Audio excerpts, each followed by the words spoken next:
আজকে আমাদের এই প্রেস ব্রিফিং এ আমরা সবাই সশরীরে উপস্থিত হয়েছেন, এই জন্য অসংখ্য ধন্যবাদ। খুবই সংক্ষিপ্তভাবে আমরা আমাদের অনুষ্ঠানটি শেষ করব। প্রথমে আমি আমাদের শহীদ ওসমান আদি ভাইয়ের শ্রদ্ধায় লিখিত বক্তব্য পাঠ করব। এরপর আমাদের দলীয় বক্তব্য পাঠ করবেন আমাদের মহাসচিব বীর মুক্তিযোদ্ধা জনাব আজম খান ভাই।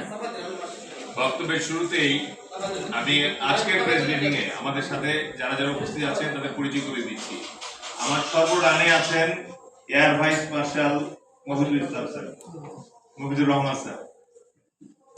তারপর আছেন মেজর মাস স্যার, আবু দারদা মোহাম্মদ মাজ, উনি এবার নরসিংদী 4 থেকে ইনশাআল্লাহ ইলেকশন করছেন।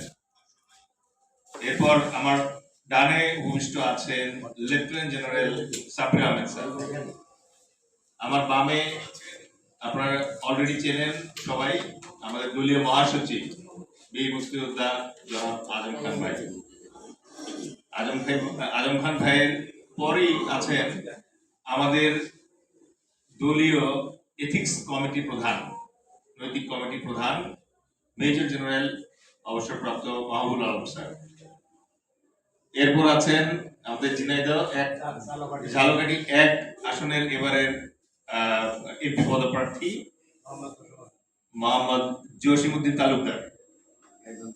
তারপর আছেন আমাদের গাইবান্ধা 3 থেকে এমপি পদপ্রার্থী আলহাজ মোহাম্মদ মঞ্জুরুল হক সাচ্চা ভাই, এবং সর্ববামে আছেন ঢাকা 15 থেকে খান শোয়েব আমান, আমাদের কনিষ্ঠতম এমপি পদপ্রার্থী। তো বক্তব্য দীর্ঘায়িত না করে আমি প্রথমেই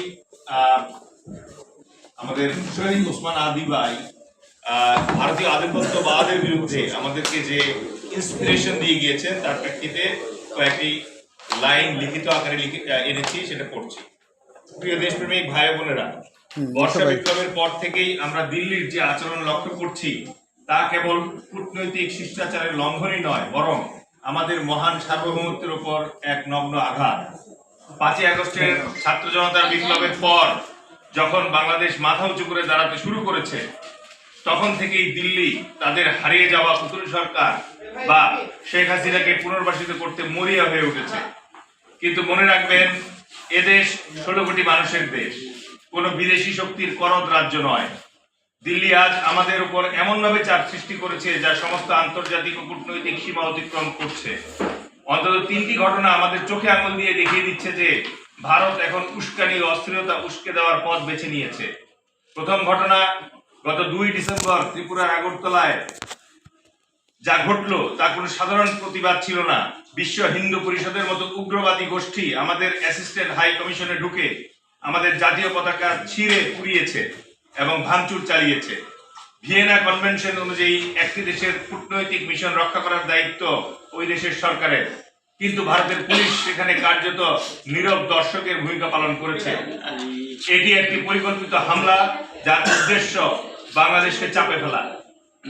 দ্বিতীয় ঘটনা, কলকাতায় চরম ঔদ্ধত্য প্রকাশ।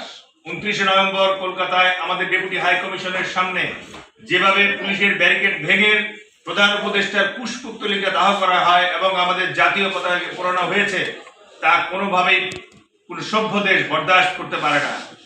দিল্লি কি মনে করছে এভাবেই আমাদের ভয় দেখাবে?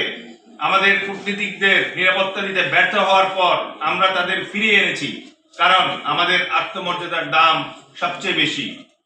তৃতীয়ত, দিল্লিতে যে প্রপাগান্ডা উস্কানি, ডিসেম্বরের 20 থেকে 23 তারিখ পর্যন্ত দিল্লির রাজপথে যে নাটক মঞ্চস্থ হলো তা সম্পূর্ণ মিথ্যা তথ্যের উপর ভিত্তি করে।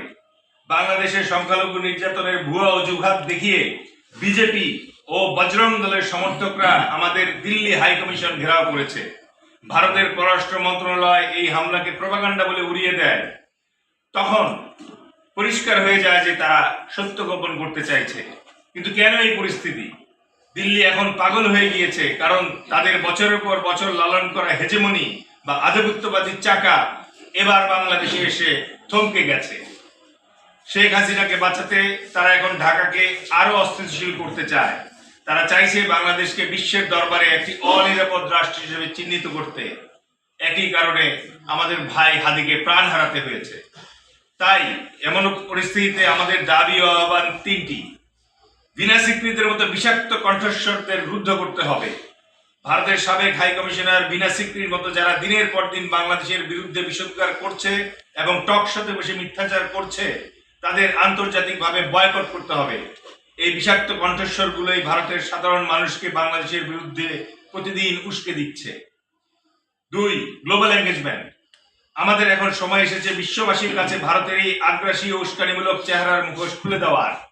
ভারতে আজ শুধু মুসলমানরাই নয়, ক্রিসমাসের দিন খ্রিস্টানদের উপরও তারা নগ্নভাবে হামলা করেছে। সুতরাং একথা আজ প্রকাশ্য দিবালোকের মতো আন্তর্জাতিক মহলে প্রতিষ্ঠিত এবং স্পষ্ট যে ভারতে সংখ্যালঘুরা অনিরাপদ।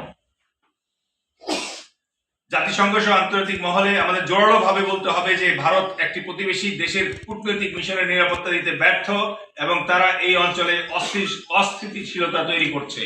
একই ঘটনার বহিঃপ্রকাশ আমরা সাম্প্রতিক মোস্তাফিজের ঘটনায় দেখলাম। একজন মুস্তাফিজের যদি নিরাপত্তা কলকাতা দিতে না পারে, তাহলে আমাদের 11 জন মুস্তাফিজ যখন যাবে T20 বিশ্বকাপ খেলতে, যুক্তিসঙ্গত কারণে এটা দেওয়ার কোনো সুযোগ তাদের নাই। তৃতীয়ত, জাতীয় ঐক্য। দল মত নির্বিশেষে আমাদের এখন এক হতে হবে। দিল্লির কোনো দাদাগিরি আর এই মাটিতে চলতে দেওয়া হবে না। আমরা ভারতের সাথে অবশ্যই বন্ধুত্বপূর্ণ সম্পর্ক চাই, কিন্তু তা হতে হবে সমমর্যাদার ভিত্তিতে, অবশ্যই দাসত্বের ভিত্তিতে নয়।